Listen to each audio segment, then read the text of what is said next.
106 वर्षापासून न्यायाच्या प्रतीक्षेत असलेले शेतकरी, हायकोर्टाचा आदेश असूनही जमीन न मिळाल्याने संतप्त झालेले शेतकरी आणि आता थेट पोलीस ठाण्यातच चूल मांडून आंदोलन करणाऱ्या महिला.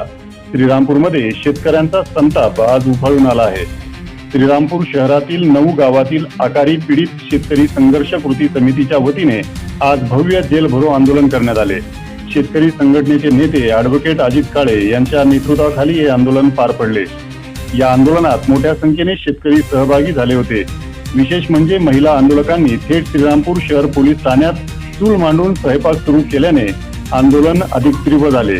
महिलांनी पोलीस ठाण्यात स्वयंपाक सुरू केल्याने काही काळ तणावाचे वातावरण निर्माण झाले होते. पोलीस प्रशासन आणि आंदोलकांमध्ये परिस्थिती नियंत्रणात ठेवण्यासाठी मोठी कसरत करावी लागली.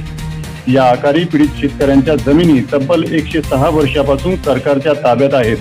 उच्च न्यायालयाने जमीन परत देण्याचे आदेश दिल्यानंतरही 1.5 वर्ष उलटून गेले तरी शेतकऱ्यांना जमीन मिळालेली नाही. वारंवार आंदोलन करूनही सरकारकडून दखल घेतली जात नाही. त्यामुळे आम्ही जेल भरो आंदोलनाचा मार्ग स्वीकारला आहे, अशी माहिती शेतकरी नेते ॲडव्होकेट अजित काळे यांनी दिली. हे आंदोलन आकारी पीडित शेतकऱ्यांचं गेल्या 106 वर्षापासून ज्या जमिनी सरकारने घेतल्या होत्या त्या जमिनी परत करणं अपेक्षित होतं, पण ते केलं नाही. त्यांनी उच्च न्यायालयात याच्या संदर्भात मी एक याचिका आणली होती. याचिकेचा निकाल होऊन 1.5 वर्ष झाले. सरकारला उच्च न्यायालयाने सांगितले असं जमिनी गोरगरीब शेतकऱ्यांना मागा द्या, असं होऊन देखील आज 1.5 वर्ष झालंय. सरकार काही निर्णय पाळायला तयार नाही.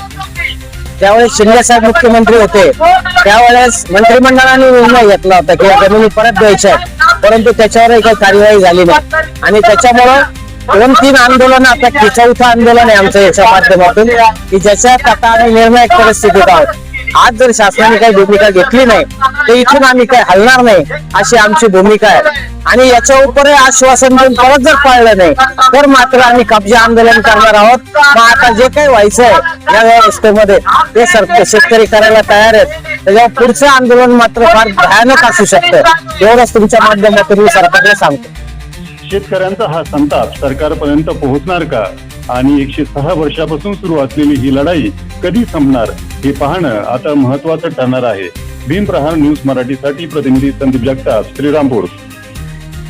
बातम्या पाहण्यासाठी भीमप्रहार न्यूज मराठी चॅनेलला सबस्क्राईब करा, व्हिडिओला लाईक आणि शेअर करा.